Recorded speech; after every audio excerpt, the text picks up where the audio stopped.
장례식장이 딸린 병원이 있었어요. 지나가는 길에 창문으로 그 안을 훤히 들여다볼 수 있는 구조로 되어 있었어요. 장례식 가족이 혹은 사랑하는 사람이, 나와 관계 있는 사람이 돌아가셨을 때, 운명을 달리했을 때 가는 곳이잖아요. 나와 관계가 없는 곳이라면, 관계 없는 사람이 운명을 달리했다면 안 가도 되는 것이잖아요. 그런 곳에 제가 저와는 아무런 관계가 없는 그런 장례식장에 자주 찾아갔다면 여러분 이해하시겠어요? 저와 상관이 없는 사람이 돌아가셨어요.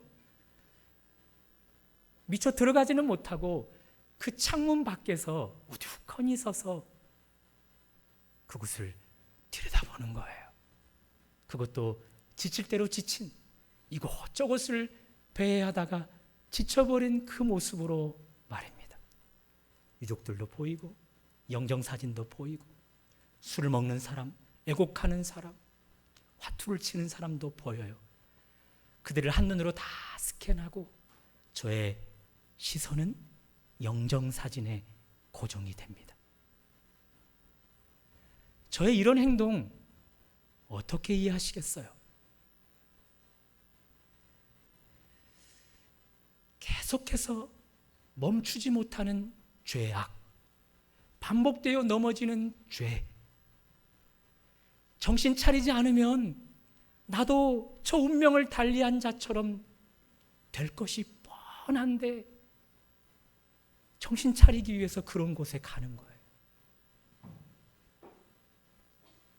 죄악을 향하여 빨리만 달려가려고 하는 그 걸음을 어떻게 해서든 멈추기 위해서 발버둥을 치는 것이죠.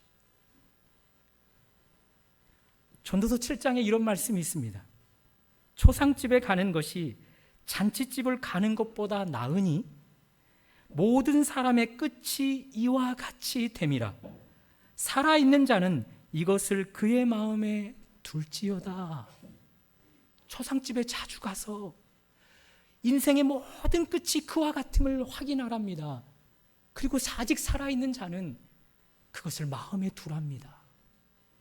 아마 그 깨달음을 얻기 위해서 그렇게 장례식장에 우두커니 서서 잦은 발걸음을 했던 것 같습니다. 저와는 차원이 다른 사람의 이야기입니다. 물론 성경 이야기입니다. 한 마을에 군대 귀신 들린 사람이 있었어요. 한 마리의 귀신이 아니라 2,000마리의 군대 집결된 귀신이 이 사람을 장악해버렸어요. 생각, 의지, 감정, 그는 그 어느 것 하나 컨트롤할 수 없었어요. 귀신이 시키는 대로 어쩔 수 없이 순종할 수밖에 없었죠. 귀신 들린 자에게 나타나는 첫 번째 반응은 옷을 벗어버리는 거예요. 옷을 벗어버림, 성적 수치심을 못 느낀다는 거잖아요. 성적으로 심각한 문제를 경험하고 있다는 것 아니겠습니까? 그런 다음 집을 나가요. 가족과 함께 살지 못하는 거예요. 사랑하는 사람과 의도적으로 떨어지는 거예요. 그것 관계 문제가 심각하게 있다는 것 아니겠어요? 그런 다음 그는 밤낮 무덤 사이에서 지냈답니다. 죽어있는 자들과 이미 부패하여 썩어버린 자들과 함께 보낸다는 것, 이미 그의 말과 행동이 죽어있음과 방불함 아니겠습니까? 그러니 그것이 원인이 되어 집을 떠날 수밖에, 관계의 문제를 일으킬 수밖에요. 얼마나 힘들었을까요? 가끔 제정신이 돌아왔을 때 내가 왜 이러지? 내가 왜 이런 무덤가에 있지? 나의 약한 내면에 계속해서 내가 치면 안 되는데, 나 이러다가 죽을 수 있을 텐데, 그러면서 결심하고 작정하고 결단하지 않았었겠습니까? 그러나 한 마리의 귀신이 아닌 2,000마리나 되는 군대가 그를 장악해버렸기에 꼼짝없이 당할 수밖에 없어요. 가족이 가만두었겠습니까? 그를 그 상황 속에서 건져내려고 얼마나 많이 애를 썩겠습니까?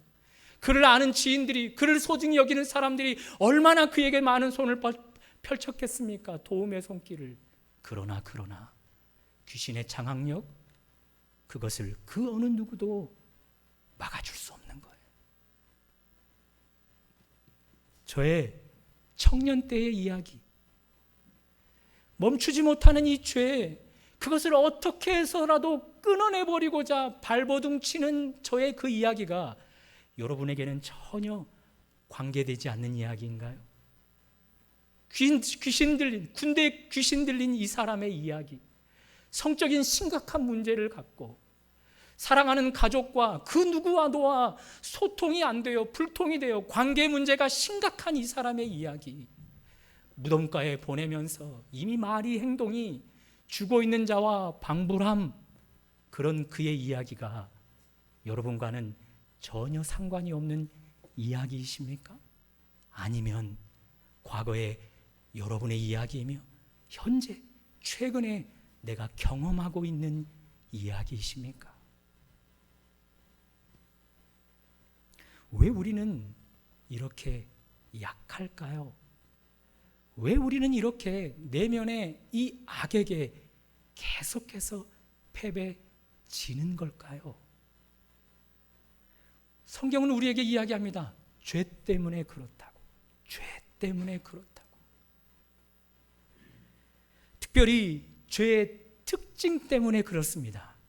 우리 주님의 말씀을 통해 죄의 특징을 한번 발견해 보시겠어요? 마태복음 12장 43절에서 45절.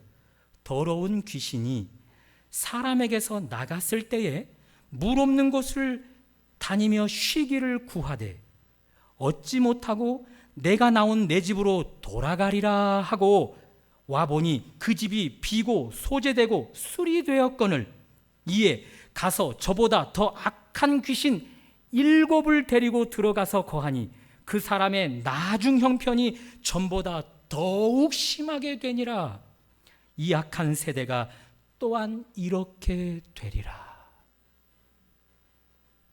귀신으로 상징되는 악한 권세가 우리 안에, 내면 안에 가득 차 있기 때문이랍니다.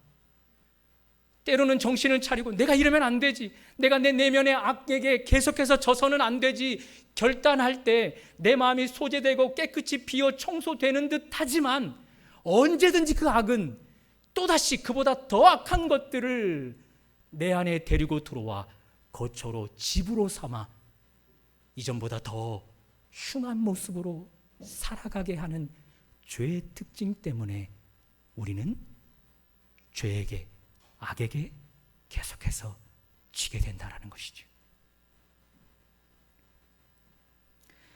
그러므로 여러분과 저 공이 우리 힘으로는 귀신으로 상징되는 악, 죄, 그 죄의 권세와 힘 맞설 수 없는 것입니다. 그것과 맞서려고 하는 한 더 우리는 나중 형편이 이전보다 더 심각하게 부패할 수밖에 없다라는 것이 성경의 선언입니다. 그러나 저는 절망하자고 이야기를 하는 것이 아닙니다. 우리에게 복음이 있다라는 것을 전하고자 하는 것입니다. 우리에게 복음, 굿뉴스, 그것이 있음을 말씀드립니다. 굿뉴스의 주인공 예수, 그분이 우리에게 계심을 말씀을 드리는 것이죠. 예수, 그 이름을, 그가 자기 백성을 그들의 죄에서 구원할 자, 하나님께서 그 이름 예수를 우리에게 허락해 주셨어요. 그리고 이미 많은 믿음의 선배들이 그 이름으로 말미암아 죄, 악에게 매일매일 패배했던 삶을 끊어내고 더 이상 패배치 않는 삶을 살았습니다. 오늘 그 이름 예수를 여러분과 제가 함께 누리기를 원하는 것이죠. 오늘 본문 비시디아 안디옥 회당에서 사도 바울이 계속해서 말씀을 전하면서 이제 말씀의 결론은 오늘 예수 그리스도신 것입니다. 39절입니다. 38절입니다. 그러므로 형제들아, 너희가 알 것은 이 사람을 힘입어 죄사함을 너희에게 전하는 이것이며, 이 사람 예수인 것이죠. 이분 예수로 말미암아서만 죄 사함을 받을 수 있다. 다시 말씀드려서 이분 예수 그리스도를 통하여서만 죄의 권세, 죄의 영향력, 죄의 복종 가운데서 해방되어질 수 있다. 오늘 사도 바울은 결론으로 그것을 선포하고 있는 것이지요.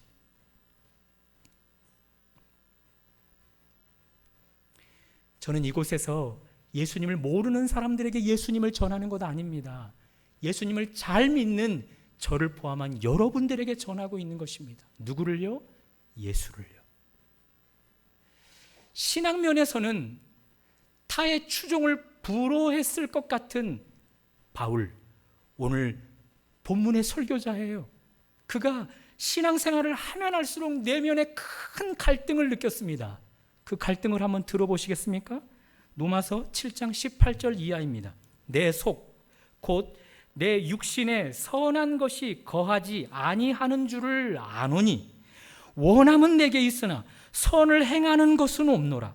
내가 원하는 바 선은 행하지 아니하고 도리어 원하지 아니하는 바 악을 행하는도다. 만일 내가 원하지 아니하는 그것을 하면 이를 행하는 자는 내가 아니요 내 속에 거하는 죄니라. 그러므로 내가 한 법을 깨달았노니 곧 선을 행하기 원하는 나에게 악이 함께 있는 것이로다. 내 속 사람으로는 하나님의 법을 즐거워하되 내 지체 속에서 한 다른 법이 내 마음의 법과 싸워 죄의 법으로 나를 사로잡아 가는 것을 보는도다. 그의 마지막 탄식입니다. 오호라 나는 곤고한 사람이로다. 어렵고 고생스러운 사람이로다. 누가 이 사망의 몸에서 나를 건져내랴.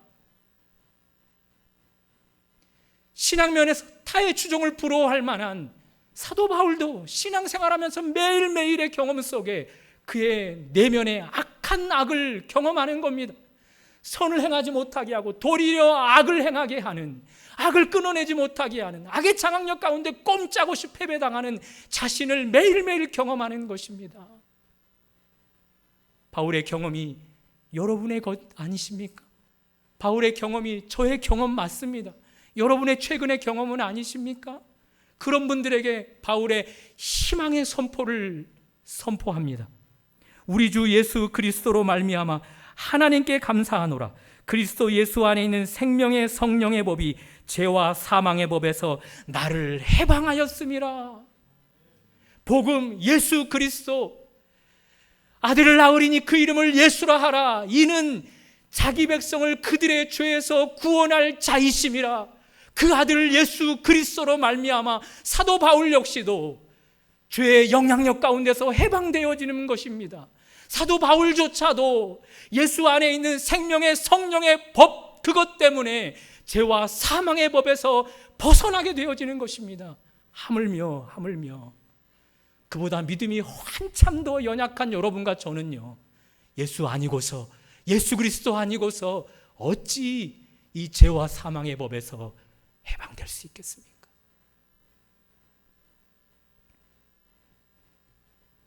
이제 질문이 필요합니다.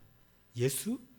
그분은 어떻게 우리를 죄의 권세의 영향력 가운데서 해방시켜 줄 수 있는가? 한번 따라해 볼까요? 죽으심과 부활함으로.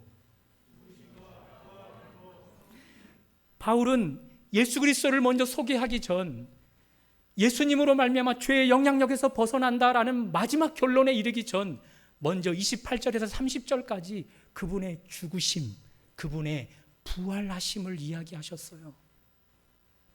종교 지도자들이 죄가 없으신 그 주님이 왔는데 그분에게 죄가 있다 정죄하기 시작했어요.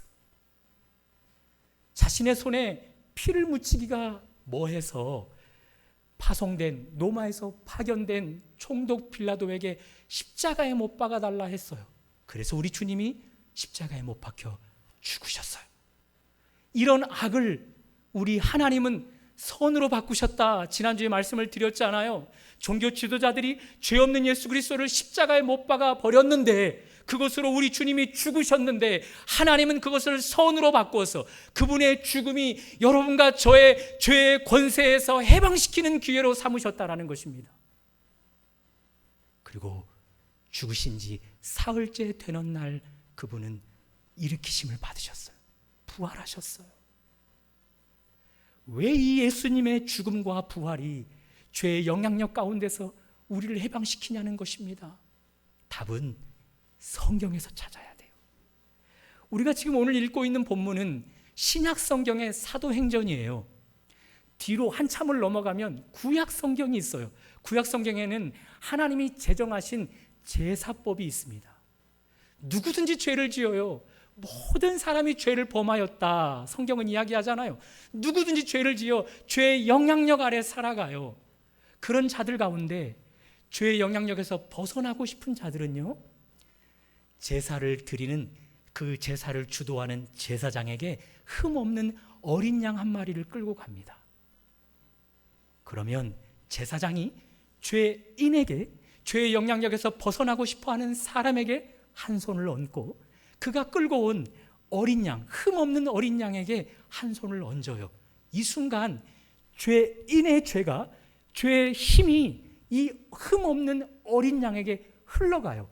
전가되어지는 거예요. 그런 뒤 이 어린 양이 죽습니다. 어린 양이 죽는 순간 죄인이었던, 죄의 권세 아래 살아갔던 이 사람은 죄에서 해방되어지는 거예요. 이 법을 하나님께서 구약시대에 제정하셨어요. 왜요? 신약에 당신의 아들을 흠없는 어린 양으로 보내겠다. 그것이 어떤 것이죠? 그래서 예수님이 이 땅에 오셨을 때 세례 요한은요, 예수님을 가르쳐 보라, 세상 죄를 지고 가는 하나님의 어린 양이로다 선언했던 것이지요. 하나님이 여러분과 제 앞에 흠없는 어린 양 예수 그리스도를 끌어오셨어요. 그리고 하나님이 보이지 않지만 영적으로 안수하는 것이죠. 죄인인 우리의 손에, 죄의 영향력 아래 꼼짝없이 놓여있는 우리 위에 손을 얹으시고, 그리고 한 손을 당신의 아들 어린 양이신 예수 그리스도 위에 얹으셔요. 그 순간 우리의 죄가 예수님께 전이 되어지는 거예요. 전가되어지는 거예요. 그 죄를 우리 주님이 대신 지시고 십자가에 못 박혀 죽는 순간 우리의 죄는 용서되어지고 죄의 영향력은 해방되어지는 것입니다. 그러므로 예수 그리스도의 죽으심은 우리를 위해 반드시, 죄의 영향력을 해방시키는 일에 반드시 필요한 것입니다. 이제 부활이 남았습니다. 왜 그렇다면 우리 주님은 죽음 가운데서 살아나셔야만 했는가? 왜 부활하셔야만 했는가? 여러분과 저의 죄를 전가받아 십자가에 못 박혀 죽으신 주님, 특별히 로마서 6장 13절에 보면요, 죄의 삭은 사망이라 말씀하셔요. 죄의 값은 반드시 죽음으로만 갚아야 된다라는 거예요. 그러니 주님이 우리 죄를 지는 순간 그분은 죄가 있어서 죄의 값 사망을 당하신 거예요. 자, 사망 가운데 그대로 있으면요, 죽음 가운데 일어나지 않고 있으면요, 죄의 값을 받아서 죽은 것으로 끝나버리는 거예요. 죄에게 패배한 것을 인정하는 것뿐이에요. 그러므로 패배를 인정하지 않고 일어나셔야만 했던 거예요. 살아나셔야만 했던 거예요. 죄가 결코 함부로 할 수 없는 존재임을 살아나심으로 증명해야만 했던 것이죠. 제가 초등학교 때 전교에서 넘버 2 했었다는 거 이야기 드렸죠. 여러분들이 보시는 대로 제가 지적으로 보이잖아요. 그래서 공부를 잘해서 넘버 2가 아니라 싸움장으로 넘버 2가 되었어요. 계기가 있었는데요. 김일 프로레슬러 박치기 선수가 한참 유행하던 때였어요. 소박한 꿈을 가졌던 저는 박치기 선수가 되고자 했었던 것이죠. 이리저리 들이박으면서 머리를 강하게 단련하는 과정 속에 학교에 소문이 났네요. 전교 넘버 1에게 소문이 났네요. 어느 날 그가 떴어요. 우리 반 교실에 떴어요. 제 책상 앞에 오는 거예요. 오자마자 짧게 이야기합니다. 네가 그렇게 머리가 세? 그러면서 책상 앞에 놓인 연필을 집어들더니 저의 머리를 위에서 아래로 내려 찍었어요. 우지직. 머리가 찢어지는 소리가 아니었어요. 연필이 두동강이 나는 소리였어요. 모든 아이들이 놀랐는데 가장 놀란 것은 바로 그 당사자였어요. 그리고 짧게 말하는 거예요. 너 이제 내일부터 넘버 2야. 그리고 가버려요. 여러분, 이미 그 넘버 1 기싸움에서 저에게 졌어요. 차마 자존심 때문에 나에게 무릎 꿇지 못했지 이미 저에게 패배를 인정한 거예요. 당시만 해도 넘버 1, 모든 인류를 제 가운데 엎치락 뒤치락 좌지우지할 수 있었던 넘버 1 사탄, 죄는 예수님이 여러분과 저의 죄를 대신 짊어질 때, 그래 잘 됐어, 나의 죄의 공격으로 한번 패배당해봐라, 그래서 죄로 인하여 그를 죽였단 말입니다. 내가 승리했다라고 하고 있을 때 하나님이 그분을 살려내신 거예요. 죽음 가운데서 일으키신 거예요. 당당하게 일어나서 죄에게 증명해 보이는 것이지요. 나는 죄에게 패배당하는 존재가 아니라고, 나는 죄에게 승리하는 존재라고. 뿐만 아니라 나를 믿는 나의 모든 백성들은 더 이상 나로 말미암아 너에게 패배당하지 않을 것이라고 증명해내신 것이지요.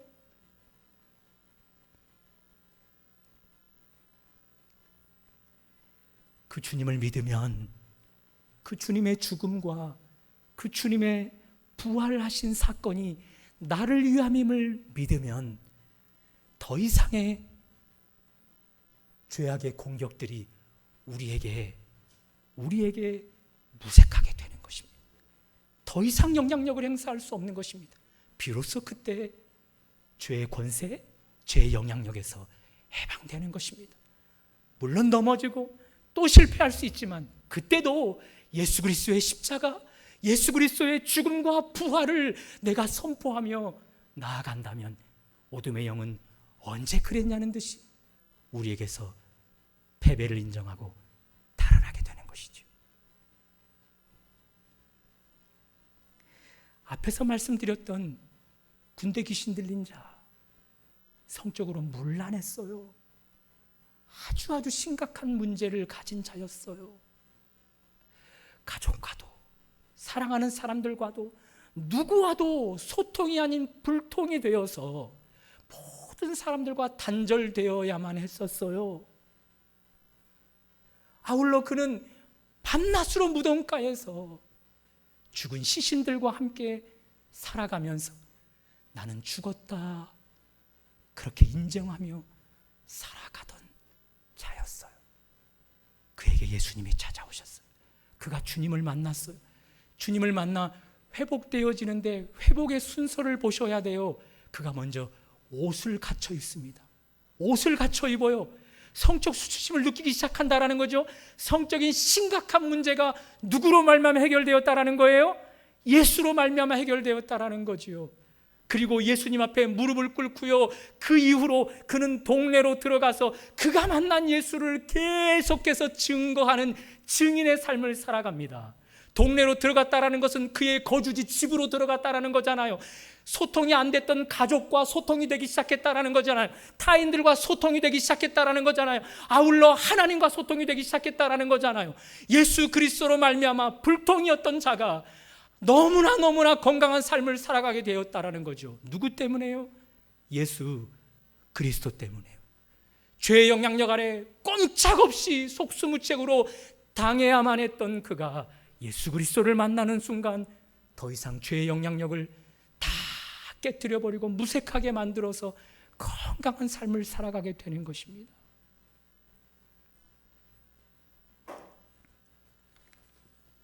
죄, 악을 향해 치닫다가 지칠 대로 지친 모습으로 장례식장 창밖에 서서 죽은 자를 떠올리며 나 이러다 죽을 텐데, 나 여기서 멈추지 않으면 죽을 텐데, 그랬던 제가 여러분 앞에 서 있어요. 그랬던 제가 목회자로 여러분에게 그 과거를 떠올리며 말씀을 전하고 있어요. 누구 때문이죠? 예수 때문이죠. 예수님 때문이죠. 군대 귀신을 만나 온전한 회복을 가져다 주었던 예수님 때문이죠. 물론 저는 여전히 죄 가운데 넘어질 때가 있습니다. 저를 떠난 악한 영들이 그보다 더 강한 영들을 이끌고 와서 저를 또 장악하려고 할 때 저는 또 넘어집니다. 그래서 바울의 그 심적인 갈등을 느끼면서 했던 탄식, 오호라 나는 공고한 사람이로다, 누가 이 사망의 몸에서 나를 구원하랴 라고 탄식할 수밖에 없을 때가 있어요. 그러나 그럴 때라도 바울이 희망으로 선포했던 우리 주 예수 그리스도의 아버지께 감사하노니 우리 주 예수 그리스도 안에는 생명의 성령의 법이 나를 죄와 사망의 법에서 구원하였도다, 해방하였도다 선포하면서 얼마든지 그 죄와 또다시 맞서고 넘어졌던 자리에서 또 일어나 또 영적으로 깨어나서 하나님의 일들을 감당하는 것입니다.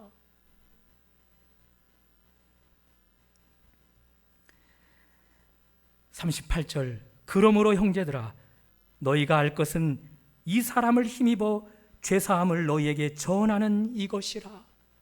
이 사람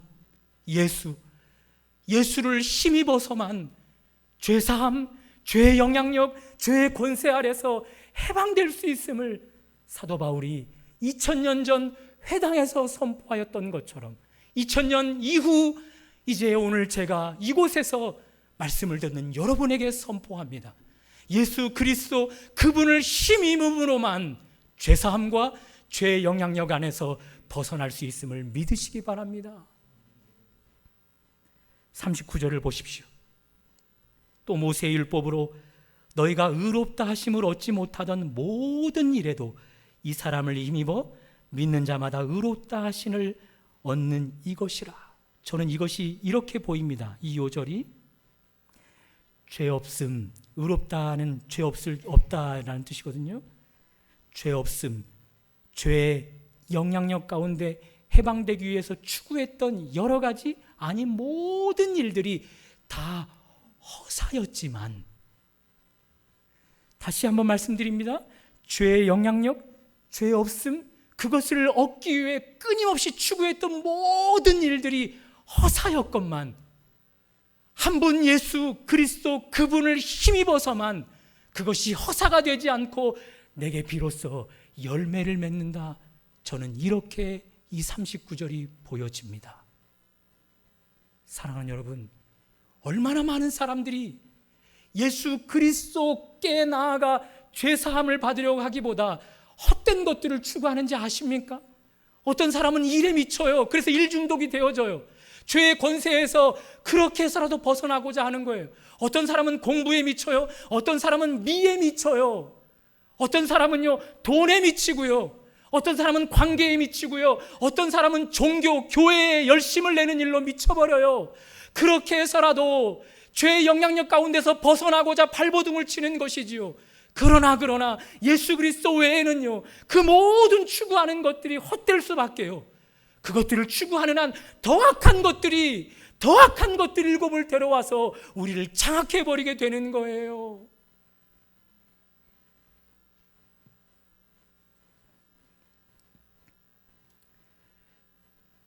남편이 이미 5이나 있었어요. 어쩐 일인지 이 남편들 다 헤어지고 또 다른 남편을 얻었어요. 이 여인을 성경은 목마른 자라고 표현을 합니다. 우물을 기르러 가는데 사람들 눈치가 보여서 나가지를 못하는 거예요. 그 내적인 목마름이 심각한 여인임을 성경은 이야기해 줍니다. 왜 그녀가 한 남자와 오랜 동안 살아갈 수 없었을까요? 왜 한 남자와 정을 두고 오랜 시간을 살지 못하고 갈아치우면서 계속해서 다른 남편을 추구할 수밖에 없었을까요? 그에게는 그 남편이 죄의 영향력 가운데서 벗어나게 할 수 있는 유일한 힘으로 보였던 것이지요. 그것이 그를 더 목마르게 했던 거예요. 믿음이 좋았던 다윗 왕, 그가 믿음이 그렇게도 좋았음에도 불구하고 밧세바를 보고서 음욕이 부를 듯하여 성적인 범죄를 저지르지 않습니까?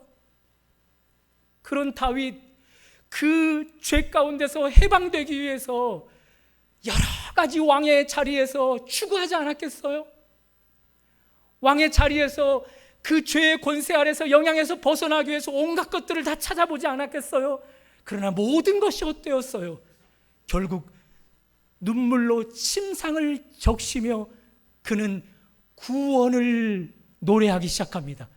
구원을 노래하기 시작합니다. 구원자 예수 그리스도를 의지하기 시작합니다. 그 예수 그리스도가 그에게 유일한 해결책인 거예요.